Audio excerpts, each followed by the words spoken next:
How do you find being a dad? I'm learning quick, fast about parenting. My boy's two and a half, coming up to 3 really, and my little girl is now 4 months. So I'm a very young parent, and they're very young kids, and so I'm learning like he is. So like one day my tendency at the moment, I'm realizing, is to kind of to wind him up like a little clock. Like he's very excitable, so get him really wound up and then set him off. Yeah. And I'm realizing that might not be very healthy. Just for bedtime. Just for bedtime, like, because it gets me excited. So yes. I'm trying to pull back on that, and at the same time not make him feel like fun daddy is gone. I think I'm a good dad. I think so far. I think I'm a good dad because I'm sober. I'm present. I'm there. Parenting is tough. There are days you wake up and you're like, okay, right, it's the weekend. It's not a nursery. It's going to be full on. But as a result of not waking up in a blur, I am there and ready for it. I'm very, very grateful that I got sober before being a parent. What do you like when he hurts himself? I'm all over him like a rash. Like I'm down on his level, hugs, kissing him. That's the thing I'm looking at the moment as well, not to overthink things, but am I love bombing him too much? Am I like smothering him? I think. But it's hard, isn't it, to like. There's a lot of pressure on parenting now. I want to tell him I love him all the time. With the awareness of what we can and do to our children, which I think our parents had less of. You're constantly thinking, am I doing this bit wrong? Am I doing this bit wrong? Am I harming him this way? Was that a trauma? And I think part of it for our generation is actually pulling back from that a little bit, not overthinking things too much, not trying to raise them by the book too much. Yep.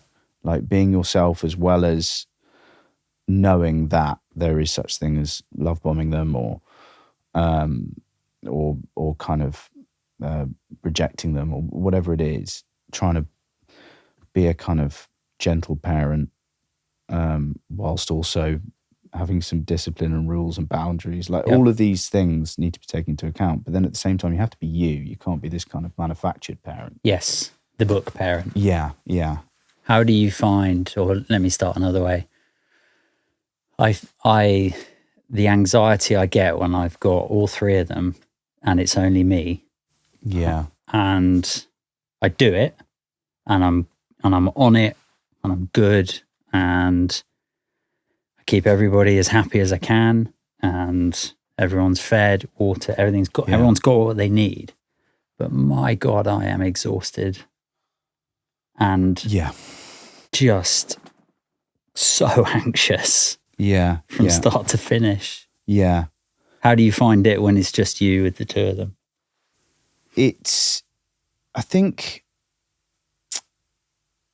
it's a lot, right? So I feel that anxiety that you just described.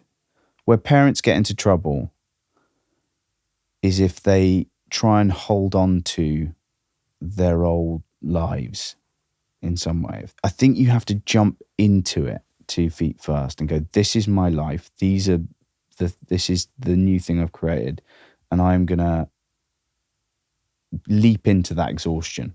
Yeah. As much as I can. Yeah. Like I'm going to just embrace it and go for it.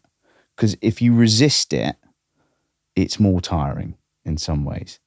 And just know that your life now is they go to bed, you have dinner and go to bed. Like that's what I do. Me and Rose have dinner and they're like, do you want to watch something? I'm like, no. And it's straight to bed. We have a natter in bed and that's it. Yep. Good night. Start again the next day. I think the resentment of being a parent would come if you held on to the life of a person without kids. You are a person with kids now. You have to kind of embrace it. Which is great. You say that's not a bad thing, right? You're a person with kids. It's a great thing, but it's yeah, it's a responsibility that sometimes I definitely don't feel grown up enough for. I sometimes don't feel creative enough for it. Okay. So I'm in the garden with him. He's got this incredible imagination, and he's like making a stick is a dragon or whatever. Yeah. I'm like, should we just collect some sticks for the fire? Like I'm like amazed by his imagination, and also kind of upset that mine is gone. Yeah. Like, how did you like? And I sometimes feel like I fall down as a parent on that level. Like, I should be more on his.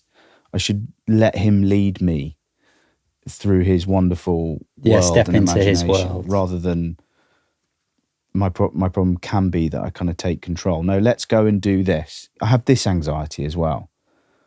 So this is a big one. I don't know if you have this. That we're all having fun. It's a fun time. We're having a good time. This is fun. The thing's over. We need to move on to the next thing. Yes. Not enjoy. He just wants to enjoy the joke again and again and again. And I'm like, no, it's getting awkward now. This joke is over. We need to. And I move rush it on. things. I move it on because I'm restless. I'm like, what's the next thing? Yes. We've done the dragon stick thing. Now we need to do the next thing. Yeah. You know, whereas he's quite content for hours Doing the being same thing. stick dragon. Yep. Like, but I'm like, no, this is getting awkward. It's not getting awkward. It's my kid. Yeah, like, but exactly. I'm sorry. I'm laughing because it rings so true. Yeah. Yeah. They don't mind going over and over again. Whereas my wife says sometimes I go in sergeant major mode, she calls it. You know, like, right, no, it's enough of that. Now we're going to do this, and then we're going to do this. Yeah. Come on, let's move it. We need to move it along. Yes. To get to the next thing. Yeah. Yeah. And I don't know what that, I wish I had less of that. But I think that's to do with my anxiety as well, or like my the way my brain works is no, we need to, you know, get to whatever the next thing is. Otherwise the world's going to be destroyed.